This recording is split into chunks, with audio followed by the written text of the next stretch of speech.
Bonsoir à tous, ravi de vous retrouver pour ce journal à la une de l'actualité. Rien ne va plus au Parti démocratique sénégalais à Thiès. Le conflit autour du parrainage de Karim Wade a atterri à la gendarmerie. Mamadou Lamine Massali a porté plainte contre le patron de l'UJTL. Ndiaga Diaw a été entendu ce mardi.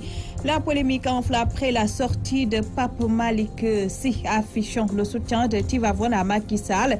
Une déclaration contredite par Serigne Mansour Sy Djamil. Désormais, beaucoup craignent des divisions dans ce foyer religieux. Les camionneurs du Sénégal décidés à aller en grève à partir de 0h ce mardi. Gora Khouma et compagnie maintiennent leur mot d'ordre en dépit de la rencontre convoquée par le Premier ministre. Ils réclament des discussions sur la tarification de la taxe à l'essieu.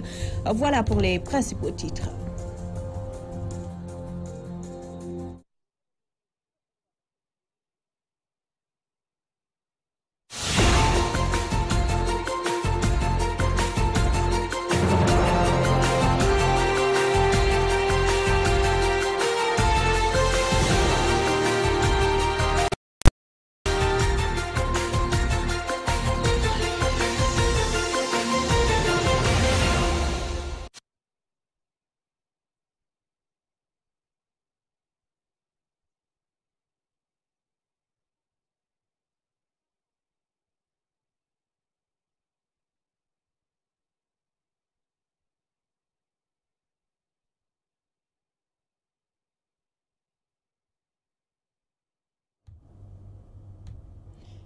Merci de vous joindre à nous. Serigne Pape Malick Sy ne donne certes pas de consigne de vote, mais son soutien affiché au président Macky Sall risque de laisser des traces à Tivavone, en atteste la dernière sortie de Serigne Mansour Sy Djamil.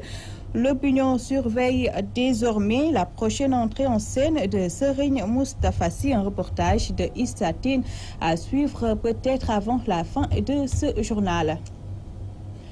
Toujours dans l'actualité, à quelques jours de la rentrée des classes, les syndicats d'enseignants se disent prêts à déterrer la hache de guerre. Ils dénoncent le non-respect des accords signés avec le gouvernement de Mohamed Boun Abdallah Dionne. Saourou Sen du SAEM s'est joint par Khadisila. L'essentiel est qu'en ce qui concerne les accords, présentement nous sommes sur la question du système de rémunération et nous l'avons rappelé à M. le Premier ministre par rapport au processus de matérialisation. Il y a des couacs que nous avions notés et sur lesquels il est important que le gouvernement puisse se ressaisir. Au niveau du syndicat autonome des enseignants du moyen secondaire du Sénégal, le SAEMS, nous n'avons pas envisagé un quelconque boycott de cette rentrée-là. Non. En tant qu'acteur de l'éducation, bien sûr, nous préparons la rentrée scolaire. Et je crois que le jour de rentrée n'a jamais posé de problème aux enseignants. Nous serons au rendez-vous s'il plaît au bon Dieu. Nous sommes dans la dynamique de matérialisation de ces accords. Et je crois que c'est important pour nous qu'à chaque fois que nous voyons des manquements, que nous puissions le dire ouvertement et sincèrement au gouvernement du Sénégal. C'est le cas pour les passerelles professionnelles qui, pour nous, ont été déjà mal appliquées au regard du nombre infime qui a été pris. C'est le cas des lenteurs que nous avons constatées dans le cadre de l'accord qui concerne le code des administrateurs scolaires. C'est le cas surtout d'une nouvelle situation sur les surimpositions, sur les salaires et notamment les rappels. C'est un ensemble de préoccupations que nous portons à l'attention du gouvernement du Sénégal pour que les meilleures mesures soient prises. De toute façon, le moment venu au bilan, mais le syndicat prendra toutes ses responsabilités. Je vous le disais dans les titres, malgré la rencontre prévue demain mardi à 12h avec le chef du gouvernement, le syndicat des camionneurs du Sénégal maintient son mot d'ordre de grève. Gora Khouma et compagnie seront en mouvement à partir de 0h. Ils demandent à l'État de revenir sur l'application de la taxation à l'essieu. Parlons de toute autre chose à présent. La semence devient de plus en confisqués par une tierce organisation. C'est du moins la conviction de certains acteurs regroupés autour de la Fédération des associations paysannes de Louga. Les paysans du Njambour ont été invités à valoriser la semence afin de sortir de cet engrenage. Mamadou Danfara, leur porte-parole, explique au micro de Omar Kairé. Elle est menacée parce que la semence elle est détenue aujourd'hui par les multinationales et que ces derniers quand même produisent et vendent les semences au prix qu'ils veulent, au prix qu'elles veulent du moins, donc aux producteurs. Alors que si les producteurs avaient eux-mêmes les semences, détenaient eux-mêmes leurs propres semences, donc là on est sûr que les semences sont entre de bonnes mains. Et tout ce qui se fait aujourd'hui en termes de transformation de ces semences qui demandent quand même des préalables pour pouvoir donc les utiliser, vous voyez que ce soit la conservation, que ce soit la multiplication et même la production nécessite quand même un paquet de techniques et de moyens aussi pour pouvoir accompagner tout cela et arriver donc à une bonne production. Tandis qu'avec nos semences, avec les moyens locaux que nous avons, nous parvenons à faire une bonne production. Et aujourd'hui, si on a tous ces semences qui sont en général des semences hybrides, des semences dites quelque part améliorées, qui nécessitent quand même un paquet de techniques, vous voyez, si les producteurs ne suivent pas, ne sont pas formés un peu sur ces techniques, donc les producteurs sont toujours quand même sont obligés quand même de se mettre derrière donc ces semences ou bien ces techniques. Donc quelque part, si je dis que la semence elle est menacée, c'est parce qu'elle n'est pas détenue en totalité par les producteurs. Et quand je parle de producteurs, je parle de paysans. Le village de Kermakala est oublié dans l'électrification rurale faite par le maire Moustapha Silla. Les habitants de cette localité située dans le département de Tivavone ont décrié cette injustice. Ils interpellent le chef de l'État pour une bonne répartition de l'électricité. La correspondance de Ibrahim Ndiaye. Laissés en rade dans la politique d'électrification rurale, les populations du village de Kermakala crient à l'injustice dans la répartition du courant faite par Moustapha Silla, maire de Niakhène. Nous réclamons notre droit. Ce qui nous a fait le plus mal, c'est la distribution du courant faite par le maire en électrifiant tous les villages environnants, sauf le nôtre. Ça nous a fait très mal, car notre village est historique. Personne ne connaît l'éducation de Madiakhaté Kala, qui a enseigné plusieurs chefs religieux dans ce pays. Ensuite, il était impartial dans le jugement de ses concitoyens. Le maire devrait se servir de son exemple en mettant tous les villages sur le même pied d'égalité.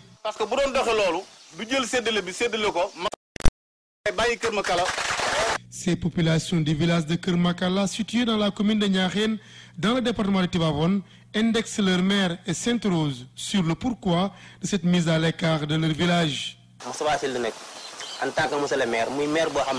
Notre maire nous a même menacés via Facebook.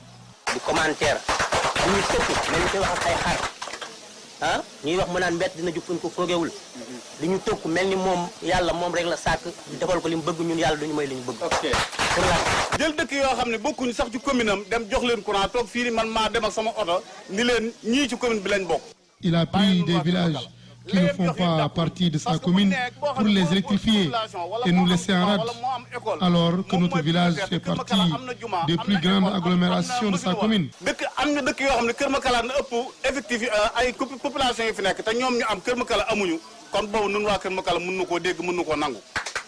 Les remontées contre leur maire Moustapha Silla, ces populations interpellent le chef de l'État Macky Sall pour que cette injustice soit réparée le plus rapidement possible.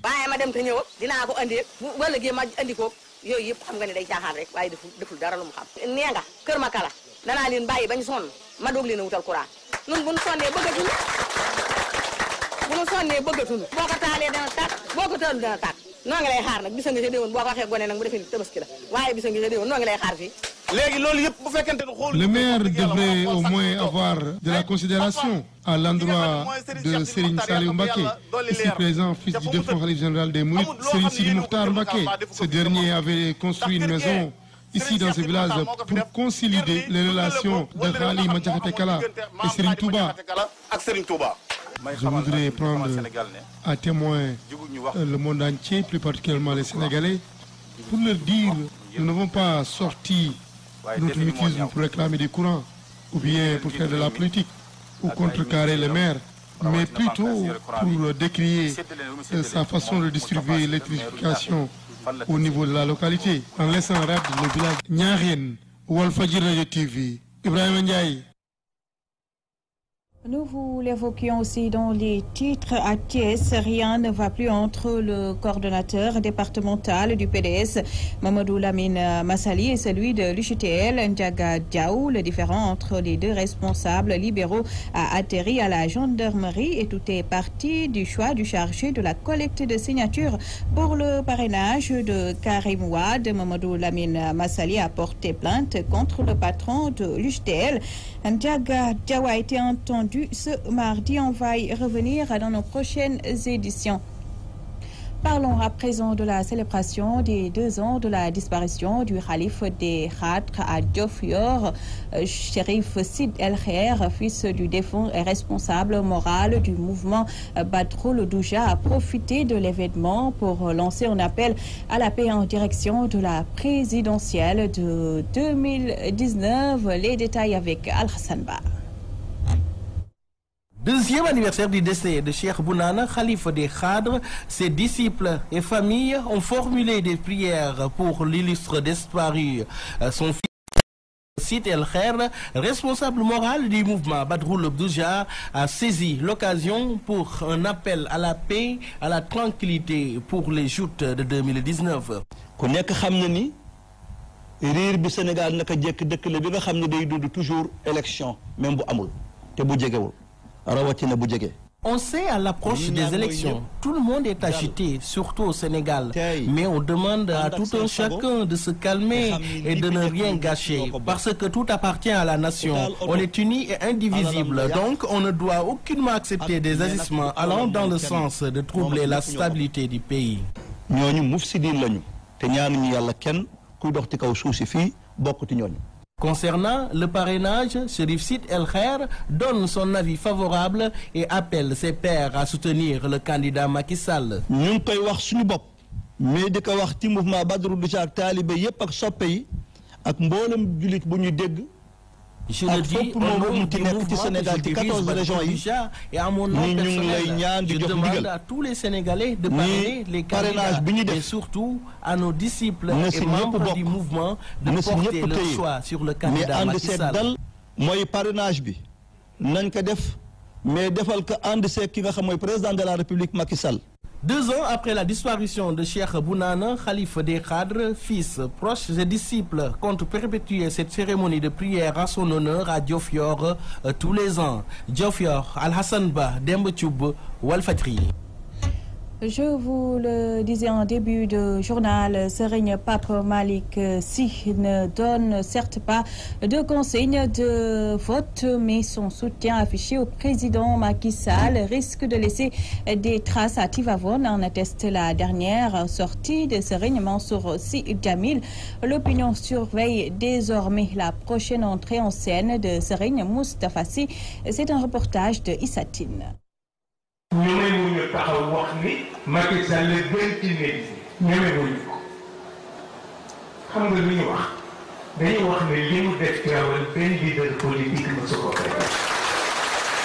Pas de consigne de vote, mais le porte-parole du khalife général des Tidjanes, Serigne Pape Malick Sy, ne cache pas au grand public son soutien au président de la République Macky Sall. Ainsi, brusquement après sa déclaration, beaucoup de personnes se lèvent pour démonter ses arguments selon lesquels Macky Sall a fait à Tivaouane des réalisations qu'aucun chef d'État sénégalais n'a fait. Les commentaires, critiques et attaques pleuvent. Certains sont même à la limite de l'injure. Et ce n'est pas la fin de la polémique. Une partie de la famille de Tivaouane se lève contre lui, créant ainsi une division. Serigne Mansour Sy Djamil est la première personne de la famille Sy à aller à l'encontre du porte-parole du khalife général des Tidjanes. Le président de Bës du Ñakk souligne que Macky Sall est très minoritaire à Tivaouane car les poches des Tivaouanois sont trouées. Il le saura même à la présidentielle de 2019. Encore des paroles de guides religieux qui tombent dans l'arène politique mais brusquement rejetées par l'opinion. Depuis le ndigal de Touba, lors de la présidentielle de 1988, les familles religieuses du Sénégal se montrent plutôt prudentes face à la chose politique. Après la sortie de Serigne Pape Malick Sy, porte-parole du khalife général des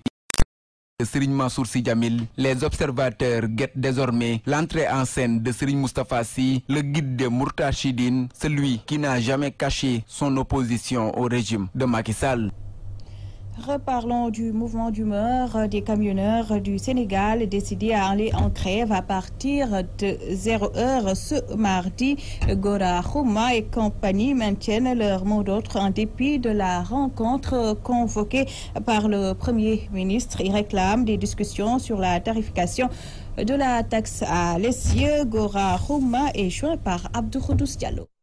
Les discussions sont bien prises. Au niveau de chaque région, le responsable régional a pris les devants. Nous sommes tous optimistes que la grève sera bien suivie. Donc nous avons sillonné par-ci par-là et que nous avons la confiance de travailler. Les travailleurs ont confiance à notre organisation. Donc les discussions sont prises. C'est tout à fait normal puisque c'est un problème qui concerne le secteur routier, le secteur lourd. Donc l'Union des routiers du Sénégal, dont je suis responsable, a entamé, a mis à la discussion de tout le monde des discussions qu'il faut. Donc tous les moyens pour que cette grève soit réussie ont été pris. C'est uniquement le des corpoteurs, puisqu'on a un problème avec le règlement 14 de mouvement. Aussi, on a un problème de parking au niveau des grandes villes du Sénégal et tant d'autres problèmes. Donc, le problème majeur, c'est le règlement 14 imposé par l'UMOA. Nous avons dit à notre État que le Sénégal est membre de l'UMOA, mais il n'est pas le seul. Il n'est pas le seul. Donc, si une consigne est donnée par l'UMOA, doit être respectée par les autres pays. Comme ils sont au nombre de 8 pays et 2 partenaires, ça fait 8. C'est pas le Sénégal seul qui applique les politiques de l'UMOA. Ou bien le Sénégal ne parle plus de l'UMOA, ils parlent à son sein et disent que c'est le gouvernement du Sénégal qui a besoin de tel. Donc, ils ont imposé. Ils ont installé une nouvelle formule à partir du 1er septembre. Si vraiment nous ne pouvons pas, ça nous porte préjudice, nous ne pouvons pas travailler. Il y en a tellement de problèmes. On a beaucoup discuté avec le ministère des Transports. Mais alhamdoulilah, le ministre a fait appel pour que demain qu'on va lui rencontrer à 12h. Peut-être qu'on va sortir avec des causes pour pouvoir arrêter la grève. Dans le cas échéant, la grève va continuer.